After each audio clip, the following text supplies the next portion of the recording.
Hey TMFG community, Carlo Cansino here with John Iaconetti, and in today's episode, we'll be doing a review of what happened in 2023. So as a reminder, if you do like our content, please do subscribe to our YouTube channel, provide us with a comment, or just give us a like. In today's episode, we'll be doing a review of what actually happened in 2023. It was a crazy year with lots of events happening around the world from an economic standpoint, from a political standpoint. So why don't we get started with quarter one? John, please. Absolutely, and it feels like a long time ago, so some of this may be a refresher, but way back in quarter one, we were dealing with a lot of economic events as well as war, right? So there had been the 1-year anniversary from the Russia and Ukraine war that had begun, and we also started to see some turmoil on the U.S. side financially as they reached their debt threshold. It was $31.4 trillion way back in the first quarter.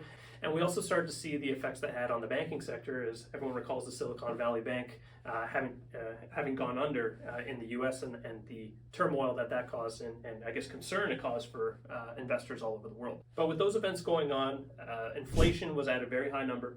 So in Canada, it was about 6.4% in January, and interest rates were continuing to rise during that period as we started to try to get inflation under control. Overall, the markets were beginning to recover from the losses that we had in 2022, with a little bit of a dip in market performance in March after all the news about the U.S. debt and Silicon Valley Bank had taken effect. Thanks, John. That takes us through quarter one. Lots of things were occurring. Many people were taken aback from the increase in prices due to inflation and what, Canadians at least were walking on eggshells or just waiting for what the Bank of Canada was going to do and how they were going to help support Canadians. One of the major events that happened in the second quarter of the year was the World Health Organization actually came out and declared that COVID-19 was no longer a global health threat. Although still very at top of mind for everybody and wanting to stay safe and wanting to remain healthy, it was no longer the pandemic that it once was back in 2022.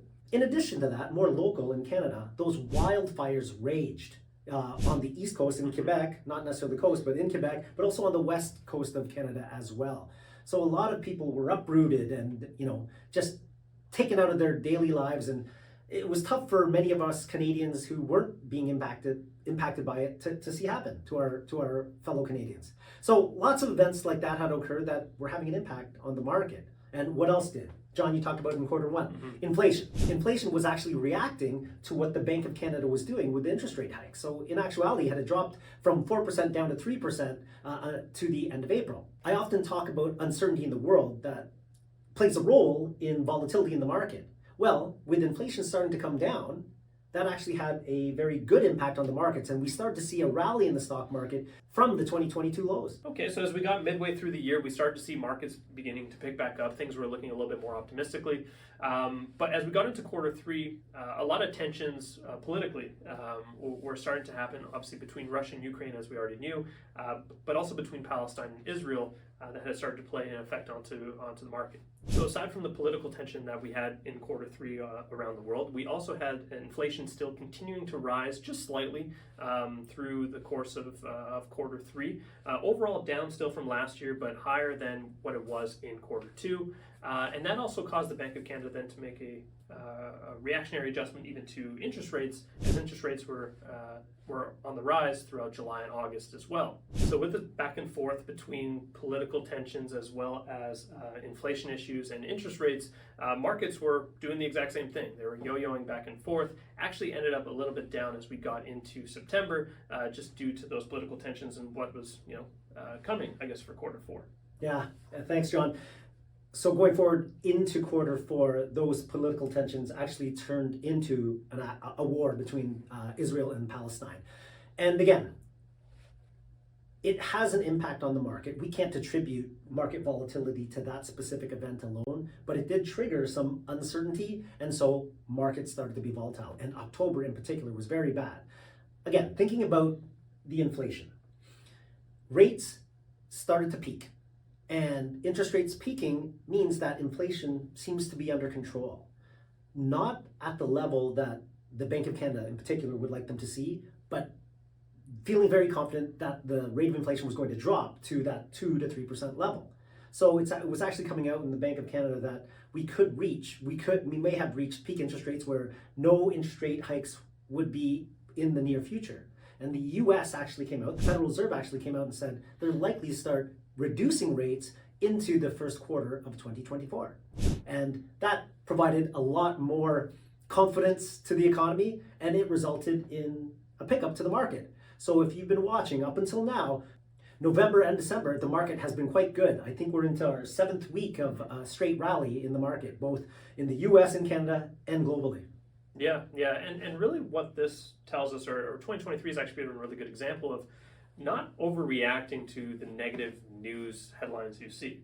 I mean, we walked through every quarter, there was some reason to be fearful, some reason to be pessimistic or negative as a whole on overall stock markets. And sure enough, 2023's been a great year. Canada, US, internationally, just like you mentioned, have all done very well for this year. So John, that actually makes me think about those 4 scariest words that people say when the market's volatile, and this time it's different. Well, actually, this year it wasn't different at all. We were going through 2 wars. Inflation started the year at all-time highs, and rates were still quite high, trying to bring down inflation. We haven't seen numbers like that in the last 40 years. And yet the market is still up. It's doing quite well. For the people that just stayed in their lane, stayed invested, they're quite happy with their portfolio returns. Yeah, and that's why we always harp on media consumption when making even emotional decisions when it comes to the market.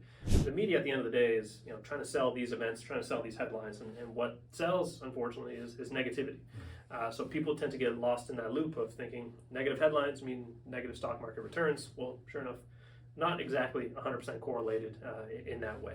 So that's our 2023 year in review. Remember, if you do enjoy our content, like, comment, and subscribe to the YouTube channel. Until next time, I'm John Iaconetti. I'm Carlo Cansino. And this has been Ask TMFG.